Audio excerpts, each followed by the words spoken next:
नमस्कार. आशूस cooking art या आपल्या चॅनलवर आपले स्वागत आहे. तर आज मी घेऊन आलेले तुमच्यासाठी एक नवीन रेसिपी. तर मी आज बनवणार आहे तिळगुळाची पोळी. बघूया त्यासाठी लागणारे साहित्य. तर इथे मी 1 वाटी गूळ घेतलेला आहे, 1 वाटी पांढरी तीळ घेतलेली आहे, अर्धी वाटी साजूक तूप घेतलेला आहे, त्यानंतर 1 लहान वाटी शेंगदाणे, अर्धा चम्मच इलायची पावडर. चला तर बनवायला सुरुवात करूया. तर सर्वात आधी कणिक भिजवून घेते मी. त्यासाठी मेजरिंगचे 1.5 कप गव्हाचे पीठ घेते मी.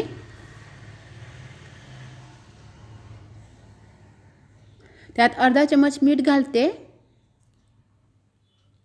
त्यानंतर 2 चम्मच हे तेल घातले मी.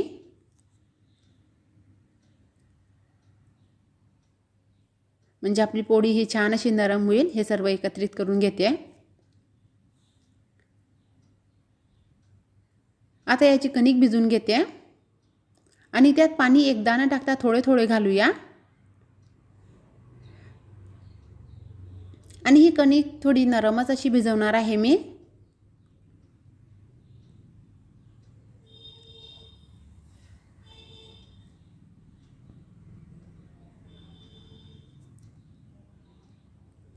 साधारण 2 कप पाणी लागले आपल्याला कणिक भिजवायला.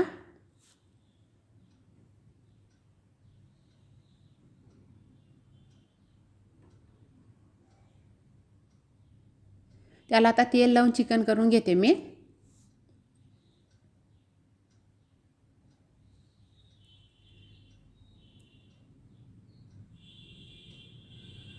आणि आता 10 मिनिटे मुरू देते त्याला. तोपर्यंत सारण बनवून घेते. तर त्यासाठी पॅनमध्ये तीळ व शेंगदाणे हे मंद आचेवर परतून घेणार आहे मी.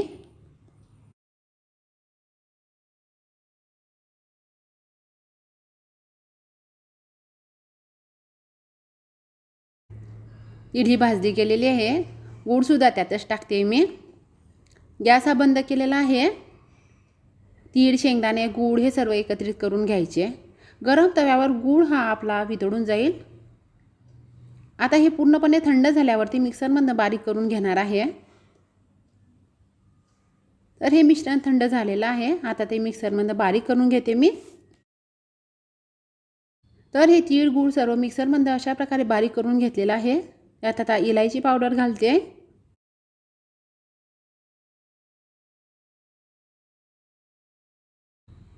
त्यात साजूक तूपसुद्धा घालायचे. आता अर्ध तूप टाकलेलं आहे मी. बाकी नंतर लागलं तसं टाकणार आहे. तर इथे पूर्ण तूप घालते मी आता. हे सर्व एकत्रित करून घ्यायचे. आता सारणाचे जास्तच जाडसर गोळे असतील तर मिक्सरमधून बारीक करून घ्यायचे, म्हणजे आपली पोळी ही फुटत नाही. मग हे सारण मी मिक्सरमधून काढून घेतलेलं आहे. छान असं दाणेदार झालेलं आहे. साधारण 1 पोळीचा उंडा घेतलेला आहे. त्याला आता कणिक लावून पुरीच्या आकाराचा लाटून घेते मी.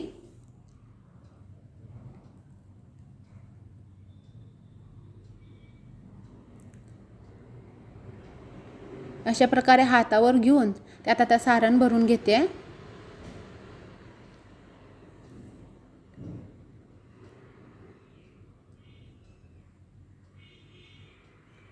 तर अशा प्रकारे सारण भरायचे. अगदी हलक्या हाताने हे दाबायचे, म्हणजे त्याचा गोळा होणार नाही. मग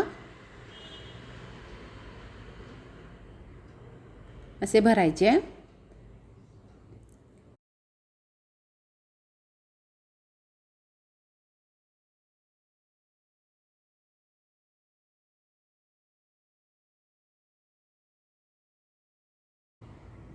तर बघू शकतो आपण त्याचं वरतून पूर्णपणे तोंड हे बंद केलेलं आहे, म्हणजेच आपली तीळ गुळाची पोळी फुटणार नाही. मग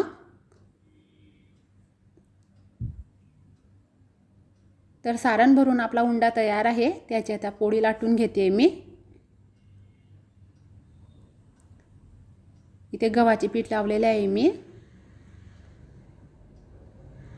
तर अशा प्रकारे अगदी हलक्या हातानेच पोळी ही लाटायची.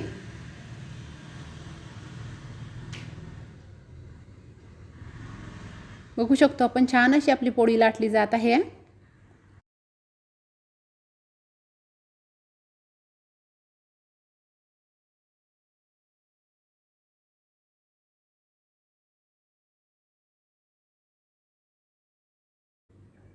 तर तिळगुळ पोळी ही लाटली गेलेली आहे। अशाच प्रकारे सर्व तिळगुळ पोळी मी बनवून घेणार आहे।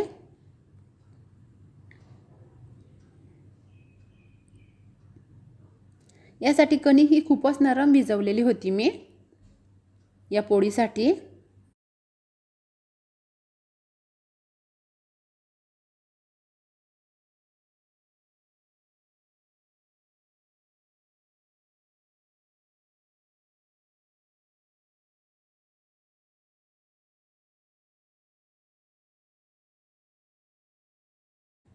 अगदी आपण पुरणपोळी भरतो त्याप्रमाणेच ही पोळी सुद्धा भरायची।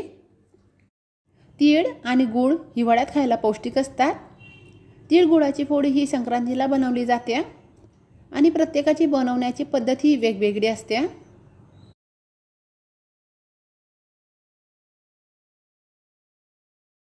अगदी आपल्याला जेव्हा खावीशी वाटेल तेव्हा ही पोळी आपण बनवून खाऊ शकतो।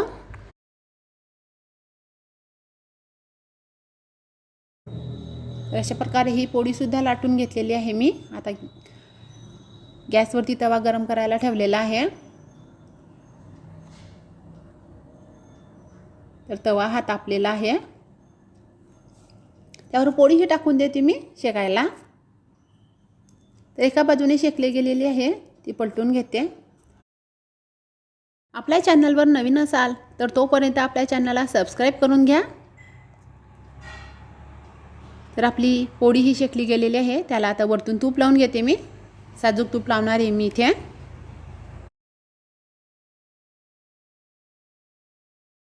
तर आता ही पलटून घेते। तर बघू शकतो आपण छान अशी फुगलेली आहे आपली पोळी। तिळगुळाची पोळी ही दोन्ही बाजूने तूप लावून शेकून घेतलेली आहे मी। न फुटता अशी छान अशी झालेली आहे आपली पोळी। तर अशाच प्रकारे सर्व बनवून घेणार आहे मी। तर आपली तयार आहे तिळगुळाची पोळी ही। तुम्ही ही बनवा आणि कशी बनली आपली तिळगुळाची पोळी ते कमेंटमध्ये नक्की सांगा। आपल्या चॅनलला लाईक करा, सबस्क्राईब करा, शेअर करा। धन्यवाद।